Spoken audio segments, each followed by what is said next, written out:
Quiero rogarles que en esta mañana abran sus Biblias y que las compartan en Hechos 13 para comenzar.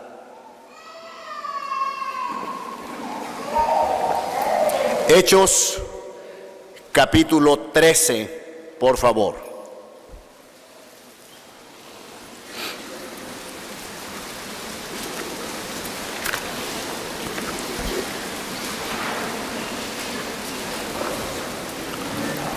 Los jóvenes en los campamentos este mes de julio están tocando el tema cristianismo al 100%. Y eso me ha inspirado a que toquemos un tema que pude ofrecer a nivel de AMA, de intermedios, en su campamento, algo que ellos también trabajaron durante el campamento AMA, con algunas diferencias pequeñas de naturaleza, pero por el estilo, el tema que toqué esa noche y que quiero tocar ahorita, ya adaptado para toda la iglesia, es una pregunta muy simple, muy práctica. ¿Qué es ser cristiano? ¿Qué es ser cristiano? Vamos a ver si se logra ver el título bien, porque hay mucha claridad. Ahí está, un poquito más arriba. Bueno, gracias, hermano. ¿Se puede ver? ¿Vale la pena ponerlo? Bueno, porque la claridad siempre afecta un poco. Bien, ese es nuestro título. Ahorita solamente tenemos el título ahí puesto.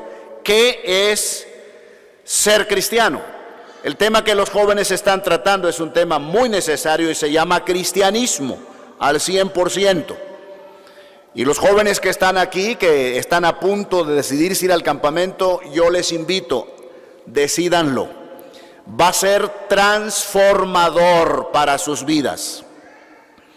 Porque realmente el mundo necesita saber quiénes son los cristianos al 100%, y de eso se está hablando en el campamento, cristianismo al 100%.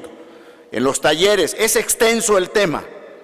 Lo que yo quiero dar es algo práctico, y es contestar la pregunta, ¿qué es ser cristiano? Parece una pregunta muy simple, una pregunta muy sencilla, que alguien puede venir y decir, tener a Cristo en el corazón.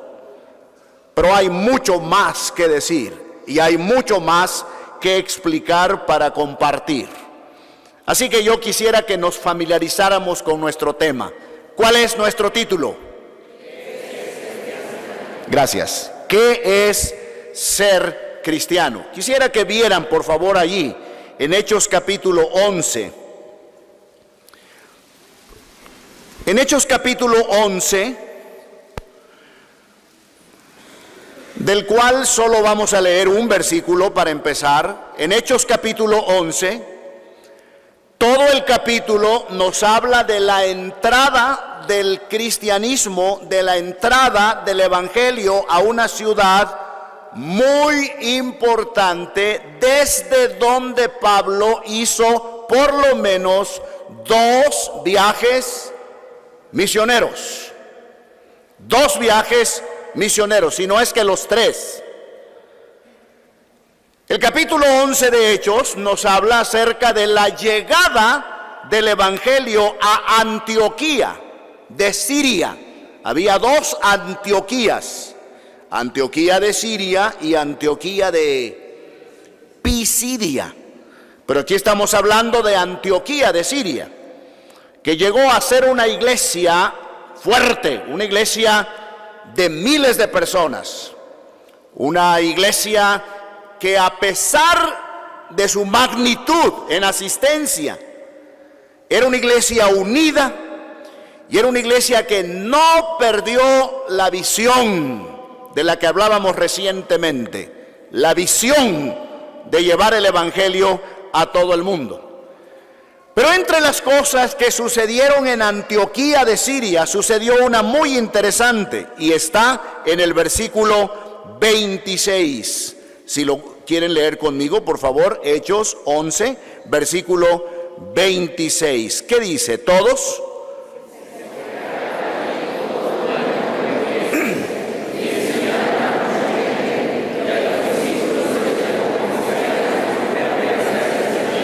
Entonces, ¿cuál es el dato histórico allí en relación con Antioquía? ¿Cuál es el dato histórico?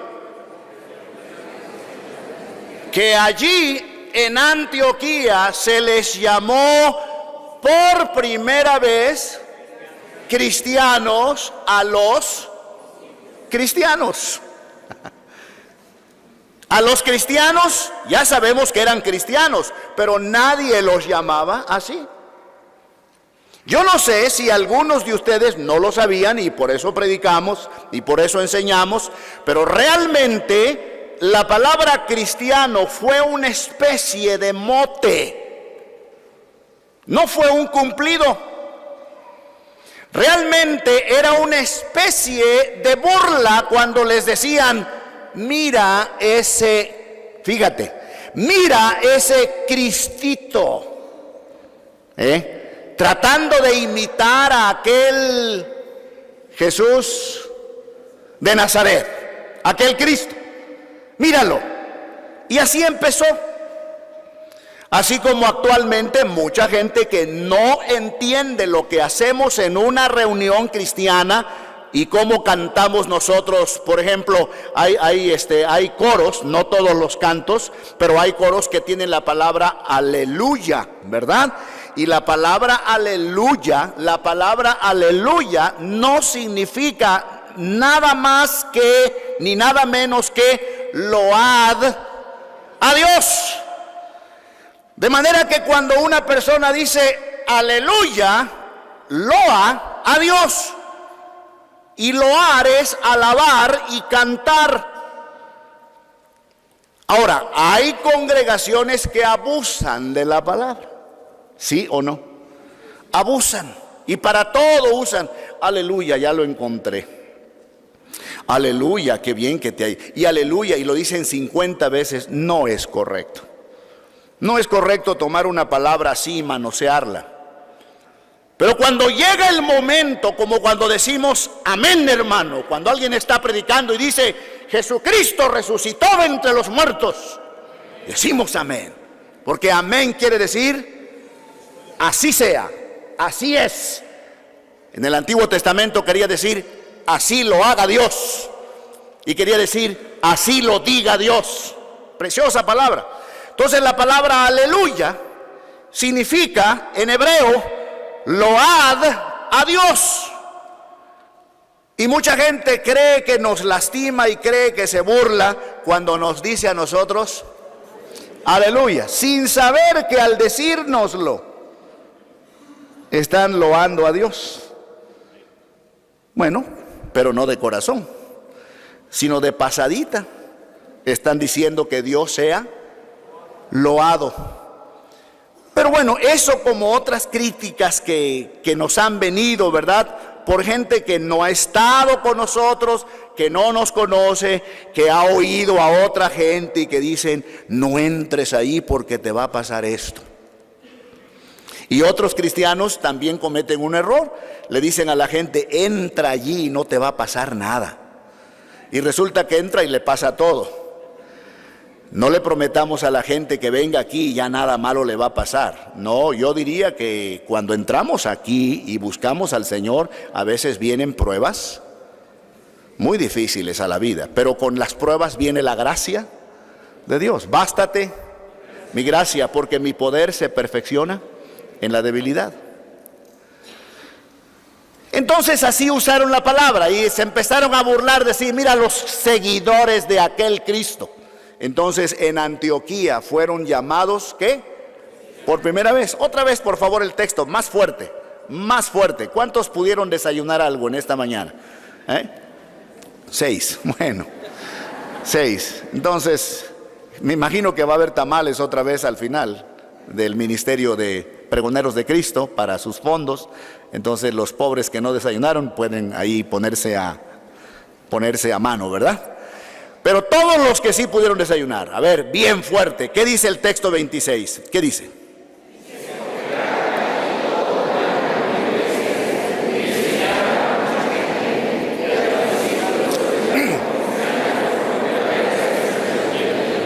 Y lo más interesante es que la gente les empezó a llamar así como burlándose, pero ellos con sus vidas empezaron a demostrar que realmente sus vidas se parecían a la vida de Cristo. De manera que le dieron validez a lo que ellos, los otros pensaban que era un ataque que les iba a dar coraje, que les iba a dar ira. No, sino que ellos decían, sí, somos cristianos, porque vivimos la doctrina de Jesucristo, porque andamos como Él, amamos como Él, perdonamos como Él, servimos a Dios como Él. Esa es nuestra meta. Entonces llegaron a convencer a la gente de que realmente eran cristianos. Por eso la palabra realmente, los apóstoles nunca dijeron, somos cristianos, llámennos así. Nunca. Fue la gente que los empezó a llamar cristianos. Ahora la pregunta tal vez más importante de esta mañana, aunque voy comenzando, la pregunta que cada uno se haga, cada uno hágasela pero adentro, ¿sí? ¿Soy realmente cristiano? Específicamente, ¿soy verdaderamente cristiana? ¿Soy verdaderamente cristiano? ¿O simplemente me llamo a mí mismo cristiano? ¿O permito que me llamen cristiano? Y la pregunta es, ¿realmente lo soy?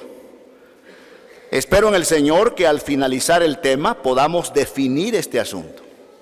Si usted no lo tiene definido, defínalo hoy, se lo ruego. Entonces, ¿qué es ser cristiano? Esa es nuestra pregunta, ese es nuestro título. ¿Qué es ser cristiano? Pero antes de contestar esta pregunta, aunque lo que viene abajo de la pregunta, pero antes de contestarla, quiero hacer algo que es muy bueno. Para que no haya confusión, para que no haya nada de confusión, primero vamos a definir lo que no es ser cristiano. ¿Qué es lo que vamos a definir primero? Exacto, para no confundirnos. Para que nadie se confunda, primero vamos a tratar de derribar los falsos conceptos de cristianismo. Primero vamos a ver lo que no es ser cristiano. Por eso la pregunta que sigue es, ¿qué no es? Antes de contestar lo que es, vamos a escudriñar lo que no es. ¿Qué no es ser cristiano? Entonces entramos al punto número 1. En primer lugar, ser cristiano. ¿Otra vez? No es ser religioso. No se confunda. No se confunda. Una persona puede tener una religión y después cambiarse a otra y después no gustarle cierta modalidad y cambiarse a otra religión porque le parece más novedosa, y luego viene una religión oriental y se cambia a ella, luego surge otro por allá y siempre anda probando religiones, o bien está en una religión toda su vida creyendo que esa religión lo hace cristiano y lo pone en comunión directa con Dios y se queda en esa religión. Pero escuche esto, ser cristiano no es ser religioso. Hay mucho que decir, pero es todo lo que quiero decir de esto. Hay puntos más importantes. Segundo, ser cristiano no es ser moralista. Un moralista es uno que pelea y lucha a favor de la moral. Y esos me caen bien y nos deben caer bien, porque realmente necesitamos hoy más que nunca, voces que se alcen, personas que se levanten contra toda la inmoralidad existente en México y en el mundo entero, en todos los campos que ya hemos señalado muchísimas veces desde este púlpito. Es importante que haya moralidad, pero tenemos que reconocer que una persona, por muy moral que sea, no precisamente por eso es cristiano. Que vaya quedando claro. ¿Es usted moral? Ahí va mi mano, le felicito. Y no porque me ponga como un ejemplo de moral, sino me pongo a favor del tema de la moralidad que los cristianos debemos practicar. Nosotros lo llamamos de otra forma. Nosotros lo llamamos espiritualidad verdadera. Tampoco lo llamamos santurronería. No lo llamamos el ponernos una aureola, no lo llamamos el cruzar nuestras manos tipo santo de los que pintan, porque los santos del Nuevo Testamento no eran así, ni andaban así, no es cierto. Estamos a favor de la moral, pero tenemos que reconocer que ser cristiano no es ser un moralista. No es, ser cristiano no es vivir bien. Vivo bien, soy cristiano. No, señor. Me conduzco conforme a las reglas y normas de la moral más alta. Le aplaudo si lo hace, pero usted puede hacer eso toda su vida y morir y ser condenado eternamente, porque el Señor dice que ser cristiano no es precisamente ser moral. Y espero que quede bien claro en que no estoy en contra de que alguien sea moralista. Estoy diciendo que eso no es ser cristiano. Tercero, por favor, Ricardo. Esto es más importante todavía. ¿Se alcanza a leer? ¿Me lo quieren leer, por favor? Ser cristiano no es pertenecer a una denominación. Algunos dicen, soy presbiteriano, a mucha honra, dicen. Soy metodista, dicen otros. Otros dicen, yo soy pentecostal. Y a lo mejor uno dice, yo soy penta sin el costal. Y a lo mejor otro dice, yo soy carismático. Y tal vez otro dice, yo soy de la iglesia del Nazareno. Estoy mencionando denominaciones. U otro dice, yo soy congregacionalista. Recuerden, todo lo que estoy mencionando son denominaciones cristianas existentes. No voy a mencionar ni una secta, porque no estoy hablando de sectas, estoy hablando de denominaciones reconocidas como cristianas y tradicionalistas, es decir, de antaño, de abolengo, iglesias que no deben confundirse con las sectas. Y son denominaciones que a muchísimas de ellas yo respeto en su forma de llevar las reuniones. No comparto con ellos algunas doctrinas, pero los reconozco como cristianos existentes desde hace siglos. Y otro dice, yo soy de los hermanos. ¿Sabía que hay una denominación que se llaman, entre comillas, los hermanos? Así se llaman, los hermanos. Hay otra que se llama cuáqueros. Así se llaman. O los amigos. Así se llaman. Y otros dicen, yo soy bautista. Nuestra iglesia se identifica con la denominación cristiana bautista. Y creo que es importante identificarse con una denominación que tiene que ver con un perfil doctrinal. Mire, tiene que ver con tres cosas. Perfil doctrinal, perfil de convicciones y en tercer lugar, y por qué no, costumbres. Ciertas costumbres que tenemos, lo más importante es la doctrina. Entonces eso hace a una denominación. Pero decir yo soy bautista, decir yo soy nazareno o decir yo soy metodista, ¿es ser cristiano? No.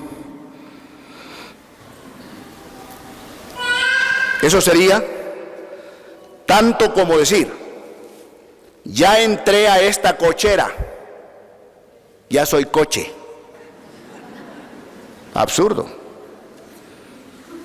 Ninguna persona se convierte en auto por entrar a una cochera. Ninguna persona se convierte cristiano por nacer en la casa de un cristiano. Y hay hermanos que dicen, ¿es usted cristiano, hermano? Sí, de cuna. ¿Cómo que de cuna? Lo que quiere decir es, nací en un hogar donde mis familiares, cuando yo nací, eran cristianos. Ah, eso sí. Pero nací cristiano, ¿soy cristiano de cuna o de cunero? No hay eso. No hay eso. Nadie se salva porque el papá sea salvo. Nadie se salva porque la mamá sea salva. Cada persona tiene que llegar a tomar su propia decisión ante Cristo Jesús. Bíblicamente. La Biblia es un libro donde se nos muestran las decisiones. 3,000 tomaron su decisión en el día de Pentecostés, y eran la mayoría gente adulta que se dieron cuenta por el mensaje de Pedro, el apóstol, que Cristo era el único Salvador y el único camino, y lo aceptaron como en su corazón, y ese día se convirtieron, y ese día fueron bautizados. Entonces, ser cristiano, vamos a hacer un repaso. Ser cristiano no es ser religioso, no es ser moralista, no es pertenecer a una denominación. Ser cristiano no es ser descendiente de cristianos. Y eso ya tocó en lo anterior, ya lo tocamos junto con el anterior. Entonces pasamos al otro. Este es un problema. Esto es mucha confusión. Ser cristiano no es creer en Dios. ¿Creemos en Dios? ¿Creemos en la existencia de un ser supremo, árbitro? Se olvidó, me quedó mal.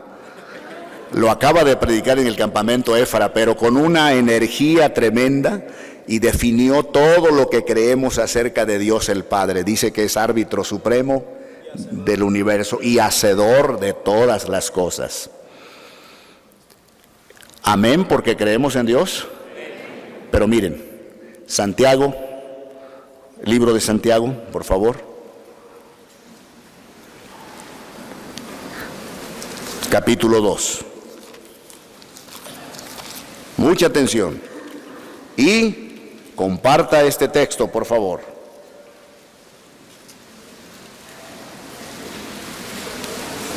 Comparte este texto.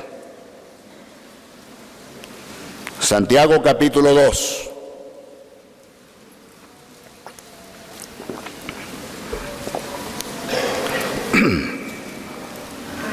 Versículo 19.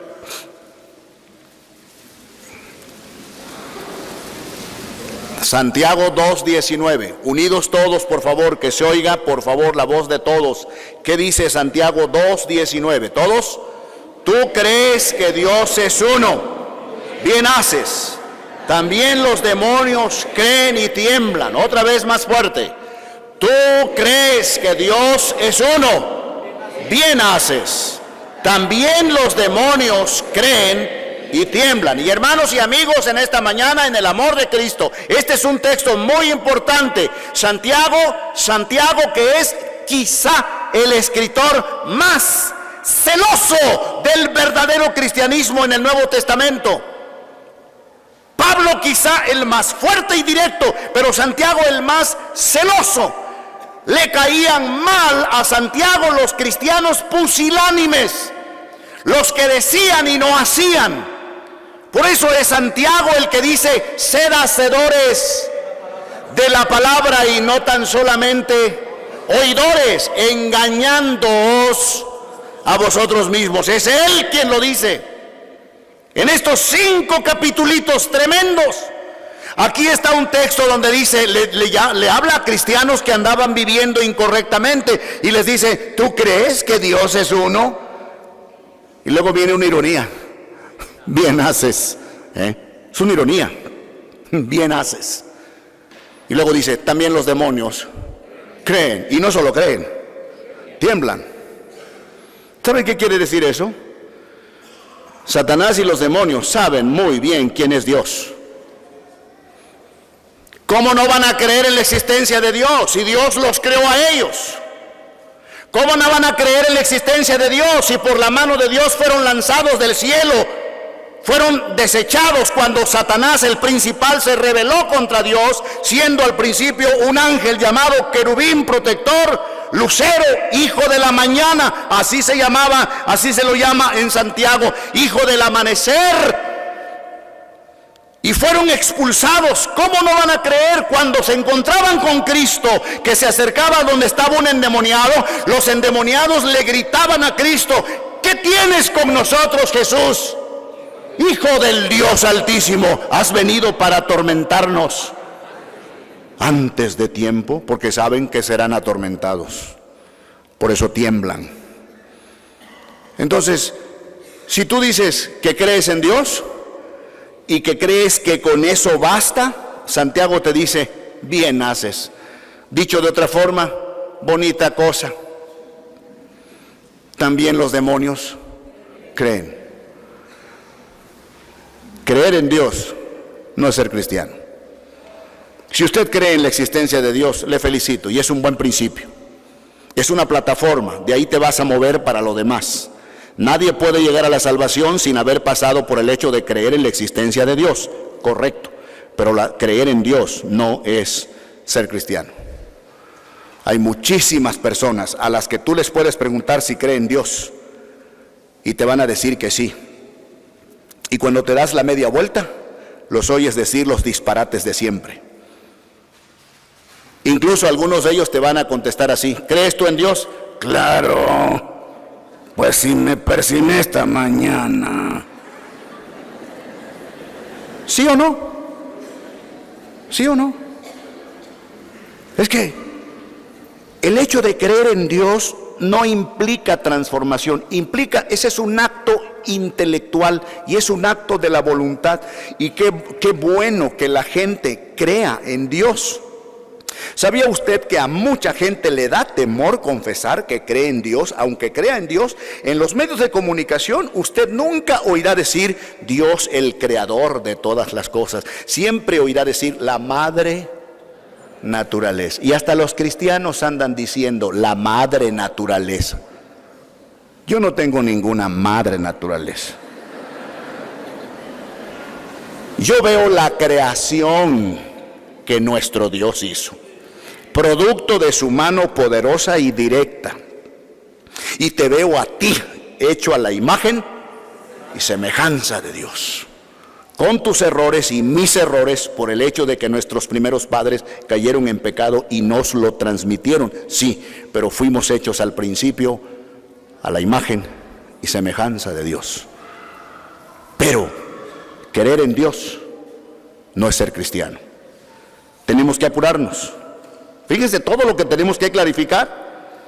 Creer en Dios, y aquí pasamos rápido, no es tener una vida disciplinada. Le felicito si usted tiene una vida disciplinada, pero eso no es creer en Dios. Otro más. Creer en Dios, atención, creer en Dios ser cristiano es lo que quise decir. Ser cristiano no es no es guardar los mandamientos. Ser cristiano no es guardar los mandamientos. Y a propósito, ¿quién puede guardar todos los mandamientos?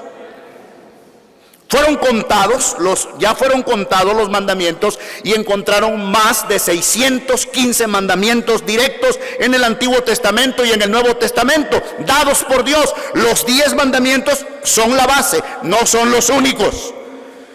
¿Quién los puede guardar? Nadie. Si los guardara, no serían salvos. Así, porque Santiago también dice que el que guardare todos los mandamientos, pero infringe uno de ellos, se hace culpable de todos. Entonces, ser cristiano no es guardar los mandamientos. Un hombre llegó de noche a Cristo, Juan capítulo 3, pero no lo tiene que buscar, vamos de pasada. Un hombre llamado Nicodemo llegó de noche a Jesús, un doctorazo en la ley mosaica, doctor en la ley mosaica.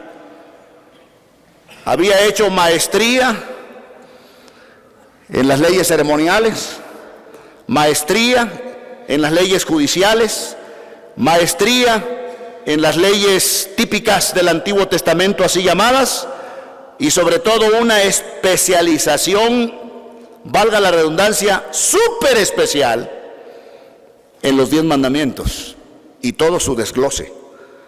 Y sin embargo, la noche que habló con Cristo, Cristo le dijo, óigame bien, Cristo le dijo, necesitas nacer otra vez. Y Nicodemo, yo siempre lo hago así, lamento no tener el brazo de mi hijo Enoc. Nicodemo sintió que todo su edificio de religión se vino abajo. La noche que Cristo le dijo, necesitas nacer de nuevo. Nicodemo, no basta que guardes los mandamientos, no basta que seas un maestro de Israel, si tú no tienes un corazón nuevo, si tú no tienes una renovación interna, si tu corazón no ha sido perdonado, lavado, transformado, y eso solamente lo puede hacer Cristo, tú no eres una nueva criatura. Ahí está la palabra, es muy bíblica. De modo que si alguno está en Cristo, nueva criatura es. Ese día Nicodemo más o menos lo entendió. Y lo entendió bien el día que vio a Cristo crucificado. Ese día lo entendió. Porque se acordó que Cristo le había dicho, así como Moisés levantó la serpiente en el desierto, así es necesario que el Hijo del Hombre sea levantado para que todo aquel que en él cree no se pierda, mas tenga vida eterna. Y el día de su muerte, de Cristo, Nicodemo lo entendió. Nicodemo estará en la gloria. Usted lo verá en la gloria, porque Nicodemo murió con la fe puesta en Cristo. ¿Cómo lo sabemos? Porque de entre todos, hasta los apóstoles, huyeron de miedo. Pero Nicodemo y José de Arimatea fueron los únicos 2 varones que se presentaron para pedir el cuerpo de Jesús y darle sepultura. Ese día Nicodemo lo entendió. Ser cristiano no es guardar los 10 mandamientos. Ser cristiano tampoco es abandonar ciertos vicios. Yo no sé cuánta gente aquí presente tenga vicios. Y son muchos los vicios. Y cuando hablamos de vicios, no son solamente la bebida alcohólica, no es solamente el tabaquismo, el fumar y fumar y fumar, no es solamente algún tipo de droga, no es solamente el leer o ver o buscar cosas de pornografía y cosas así, no, hay muchos vicios más. Existe el vicio de mentir, existe el vicio de robar, existe el vicio de mal pensar, existe el vicio de ver lo que no debemos ver. Y decía un gran predicador, evita mirar por segunda vez. La primera mirada es la natural, la segunda y la tercera tienen otro propósito. Existen muchos vicios. El vicio de llegar tarde. El vicio de llegar tarde. Mire ese fumador, mire ese que llega tarde todos los domingos. Igualito. Es un vicio que se nos hace y no lo podemos a veces vencer. Oye, hermano, pero el lunes a viernes no tengo ese vicio en mi trabajo. No, porque te quitan el otro vicio, el salario, si llegas tarde todos los días a tu trabajo. Pero aquí nadie te da salario. Entonces, ¿qué importa? Al cabo es una cita con Dios y Él perdona todo. Ese es el pensamiento equivocado. Pero hablemos de los vicios en sí. Qué bueno que una persona diga: de ahora en adelante me venceré el tabaco porque está destruyendo mi cuerpo.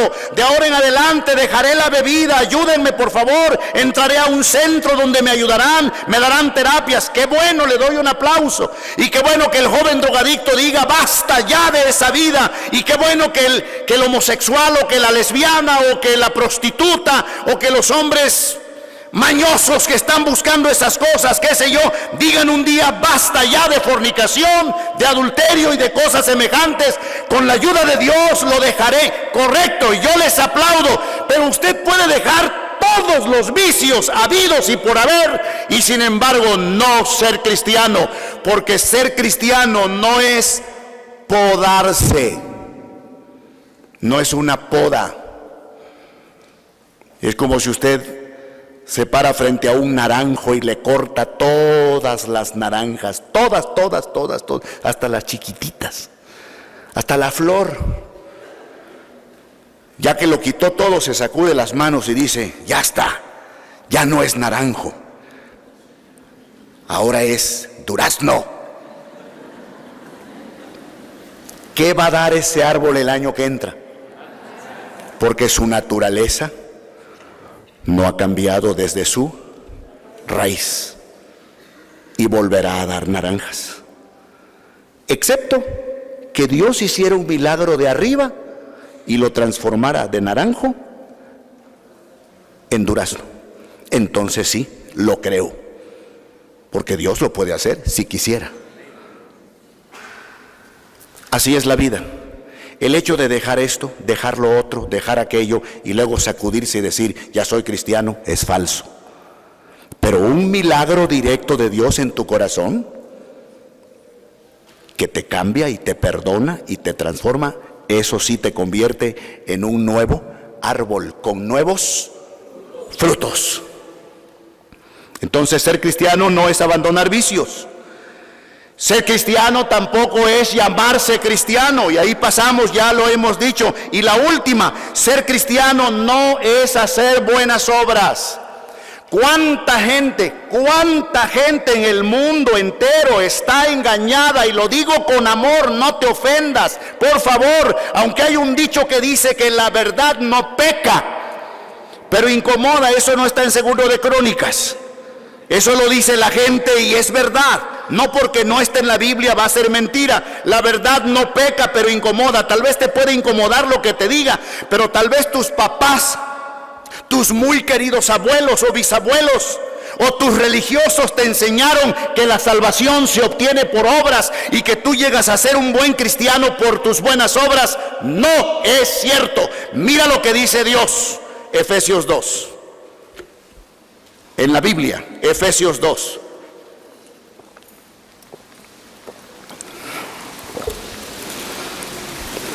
Por favor.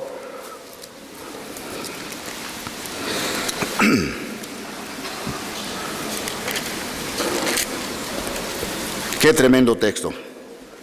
Efesios 2, versículos 8 y 9. Clarito, por favor, y fuerte, y comparta su Biblia. Esta es la bendita palabra de Dios. ¿Qué dice Efesios 2, 8 y 9? ¿Todos? Porque por gracia sois salvos, por medio de la fe. Y esto no de vosotros, pues es don de Dios, no por obras, para que nadie se gloríe. Otra vez los dos textos. Porque por gracia sois salvos, por medio de la fe. Y esto no de vosotros, pues es don de Dios, no por obras, para que nadie se gloríe. La salvación no es por obras. Esto es, miren, esta es la Biblia. Esta es la Biblia. Aquí en mi mano derecha, esta es la Biblia. Y aquí tengo la lógica. La Biblia es más importante que la lógica, no por obras. Sin embargo, déjenme usar la lógica también. Ya usé la Biblia, que es lo más importante. Ahora voy a usar la lógica. Si tus buenas obras y si mis buenas obras me salvaran, y si la salvación se tratara de que aquí en la tierra, mientras estamos, tus obras buenas pesaran más que las malas, y te perderías y te condenarías si las obras malas pesaran más que las buenas, si fuera así, entonces, ¿para qué la muerte de Cristo? Lógica. ¿Para qué? ¿Para qué las espinas? ¿Para qué los azotes? ¿Para qué los clavos? ¿Para qué el derramamiento de esa preciosa sangre en la cruz? Las 6 horas de aquella tarde terrible. ¿Para qué el derramamiento de sangre en el huerto de Getsemaní cuando sus vasos se rompieron y le brotó sangre en todo el cuerpo? ¿Para qué? Si la salvación es por obras, Dios hubiera dicho desde los cielos, así cuando habló, cuando Cristo se bautizó, Dios hubiera dicho, hagan buenas obras. Pero no, Él dijo, porque de tal manera amó Dios al mundo, que ha dado a su Hijo unigénito, para que todo aquel que en Él cree no se pierda, mas tenga. Entonces la salvación está en Cristo.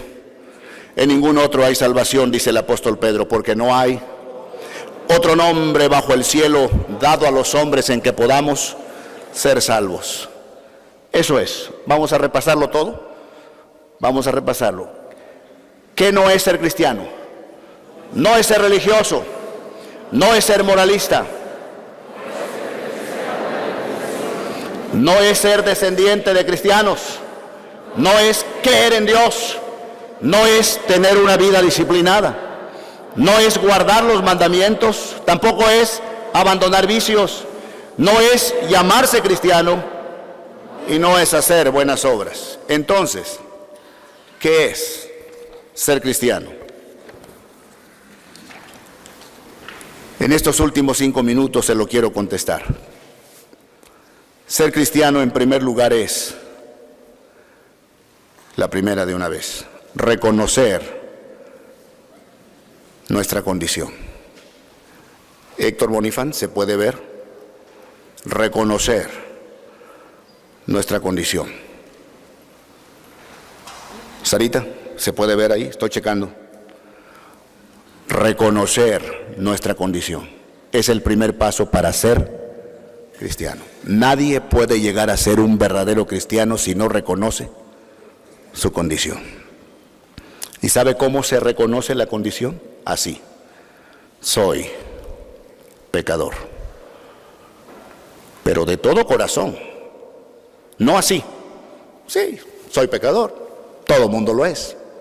No, no así. ¿Sabían ustedes que en la Biblia se habla de 3 hombres que dijeron, he pecado, he pecado? Pero de estos 4, discúlpeme, de estos 4 hombres que dijeron, he pecado, de los 4, solamente 2 lo dijeron de todo corazón. Uno de ellos fue Judas. He pecado entregando sangre inocente. Salió y se ahorcó. He pecado. No fue sincero, fue puro remordimiento. Saúl el rey: sí, he pecado, yo sé, ese es profeta Samuel, he pecado, pero sabes, perdona mi pecado y sigamos adelante. Saúl el rey. Pero el rey David: ten piedad de mí, oh Dios, conforme a tu misericordia. Contra ti solo he pecado y he hecho lo malo delante de tus ojos. Y Dios lo restauró y lo bendijo. Y el de la parábola, ¿se acuerdan de la parábola del fariseo y el publicano? Cuando el publicano estaba orando: sé propicio a mi pecador. Cuando decimos de todo corazón, soy pecador y necesito ayuda de Dios, necesito salvación, limpieza y perdón, es cuando Dios entra en acción. El salvavidas en el mar o en las grandes albercas, cuando hay bañistas, el salvavidas entrenado para remolcar gente y con fuerza, nadador experto, curtido por el sol, sobre todo en el mar, y ve que alguien empieza a manotear, que se está ahogando, se va acercando suavemente y la gente dice: corra, corra. Él dice: tranquilos, tranquilos. Él corre y la gente está ya manoteando y él dice: si me meto ahorita, se ahoga él y me ahogo yo. ¿Saben qué? Lo deja que empiece a dejar de manotear. Qué cruel, ¿no? No. Cuando empieza a dejar de manotear, cuando dice con el cuerpo, ya no. Entonces llega, lo agarra de los cabellos caballerosamente y lo saca. Así es Dios. Cuando tocamos fondo y cuando de verdad le decimos a Dios, ya no puedo, dejaré de manotear, dejaré de hacerlo con mis propios fuerzas y medios, entonces Dios dice, ahora sí, yo soy tu salvavidas, yo te rescato y te saco completamente. Entonces, reconocer nuestra condición. Segundo, arrepentirnos de todo corazón. Arrepentirnos. Por favor, Mateo capítulo 3.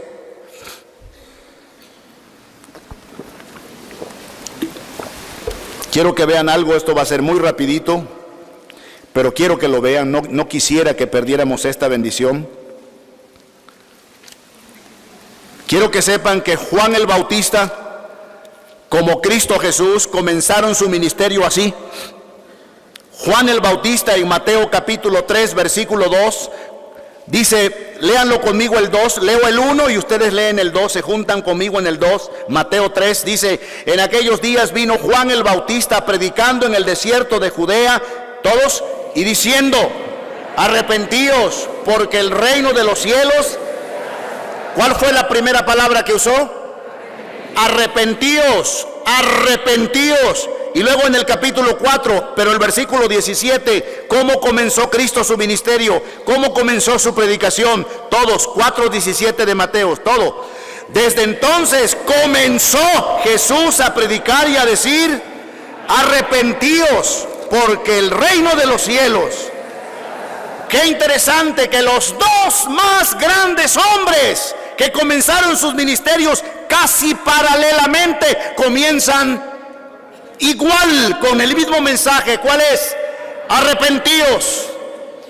Yo le quiero decir una cosa, que arrepentimiento no es remordimiento por haber hecho el mal. Arrepentimiento no es castigarse el cuerpo. Arrepentimiento no es inclinarse y confesarle tu pecado a un pastor o a un religioso. Arrepentimiento no es decir, ay, me equivoqué solamente. Arrepentimiento no es hacer mandas. Arrepentimiento no es caminar kilómetros descalzos o de rodillas.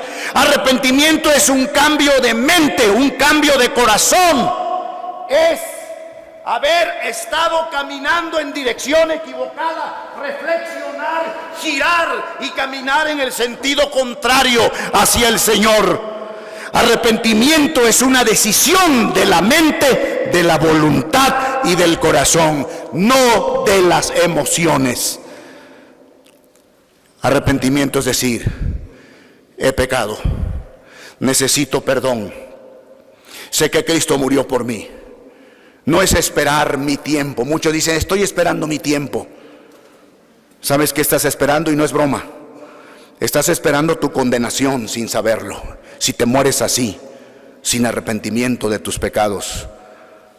No estés esperando sentir algo. Es que dicen que se siente bonito, que llora uno. No es verdad. El llorar es otra cosa. Eso tiene que ver con nuestros temperamentos y estados de ánimo. Y no es malo llorar. Lloramos cuando sentimos aquello, pero hay gente que pasa sonriendo a aceptar a Cristo. Hay gente que pasa seria, hay gente que pasa, depende de su temperamento. No es el externo lo que cuenta, es el corazón, es lo interno lo que cuenta. Entonces, arrepentirnos, pero de todo corazón, es ser cristiano. En tercer lugar, aceptar que Cristo murió por nosotros. Por, la palabra más importante ahí es porque habla de que Él lo hizo en tu lugar. Eso me habla de que la corona de espinas era para mí, no para Él, porque yo pequé. Eso me habla de que el madero y los clavos eran para mí y para ti, no para Él, porque Él no pecó, yo pequé, pero Él lo tomó todo por ti. Y en cuarto lugar, ser cristiano es recibirlo a Él, ¿dónde? en el corazón. Recibirlo es dejarlo entrar, abrir las puertas de nuestro corazón. Por eso está un texto que la primera vez que vino a la campaña a Héctor, tu apellido, dámelo fuerte, tu apellido, Orozco. En Semana Santa, cuando vino Héctor, esa noche me dijo que el texto que había impresionado más su corazón, no olvido eso, Héctor, el texto que había impresionado más su corazón era Apocalipsis 3:20. He aquí yo estoy a la puerta y llamo. Si alguno oye mi voz y abre la puerta, entraré a él y cenaré con él y él conmigo. Entonces, recibir a Cristo es ser cristiano. Y por último, vivir como Él. Y vivir como Él es ser cristiano. No que eso sea la salvación. La salvación es recibirlo. Pero el resultado de la salvación es cuando empezamos a vivir como Él. Y por eso, no lo busquen, pero en 1 Corintios 11:1 dijo el apóstol Pablo: sed imitadores de mí, así como yo de Cristo. ¿Quieres ser cristiano? Vamos a lo práctico ya. ¿Quieres ser cristiano? Haz esto. No lo anterior, haz esto. Primero, reconoce tu condición, pero de veras. Segundo, arrepiéntete. Tercero, acepta que Él murió por ti. Cuarto, ábrele tu corazón. Y quinto, vive como Él. Puestos en pie, por favor.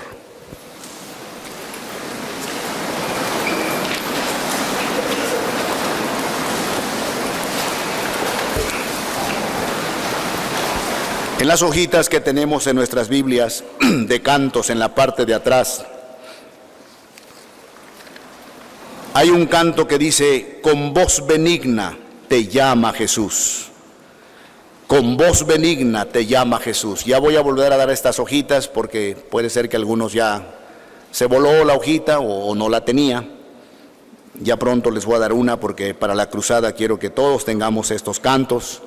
Este himno se llama Con voz benigna. En sus hojitas, compártalas por favor, la letra, solo a su lado derecho e izquierdo. Dice el canto: con voz benigna te llama Jesús, invitación de puro amor. ¿Por qué le dejas en vano llamar? Sordo serás, pecador. Y luego dice el coro: hoy te convida, hoy te convida. Voz bendecida, benigna, convídate, hoy. Vamos a cantar esta estrofa y miren lo que vamos a hacer. Abro ahorita la oportunidad. Abro la oportunidad. La estoy abriendo en el nombre del Señor Jesucristo. No en mi propio nombre, sino en el nombre de aquel a quien prediqué. Abro en este momento la oportunidad para que usted, querida dama, usted, amado caballero, usted, apreciado joven, usted, señorita, cualquier persona que está aquí, que ha comprendido este tema, pero no solamente lo ha comprendido, sino que lo ha asimilado y lo siente como suyo y se siente parte de él y decir: yo necesito eso, yo necesito esa transformación interna, yo quiero ser un verdadero cristiano o cristiana. Si usted lo quiere hacer y quiere hoy venir a Cristo, quiere tener un encuentro espiritual con Él, yo le invito que al estar cantando este himno, donde quiera que usted esté, no importa si está en las partes de más atrás, no importa, camine, salga, venga, como con mucha frecuencia gente lo ha hecho, docenas y docenas de personas a través de los meses lo han hecho. Venga aquí arriba, súbase, aquí donde está su servidor. No le voy a preguntar nada, no le voy a hacer examen de lo expuesto, de ninguna manera. Solo le pido que venga y esa será la señal de que de verdad usted le abre a Cristo su vida hoy y que usted quiere comenzar una vida cristiana verdadera hoy, con su fe puesta en Cristo. No le estoy invitando a ser miembro de esta iglesia, ojalá que lo fuera, no lo niego. El anhelo no lo niego, pero ahorita no se trata de eso. No se trata de que usted se inscriba y esté comprometido. No, la salvación no está en eso. Ni se trata de hacer una promesa de vivir mejor. Dios no quiere promesas. Dios quiere entrega. Él es el que va a hacer la obra en mí y en ti, no nosotros. Por eso al cantar, el que diga quiero aceptar a Cristo como mi Salvador, salga y venga, por favor, es todo lo que tiene que hacer. Le invito en el nombre de Cristo Jesús. Jóvenes.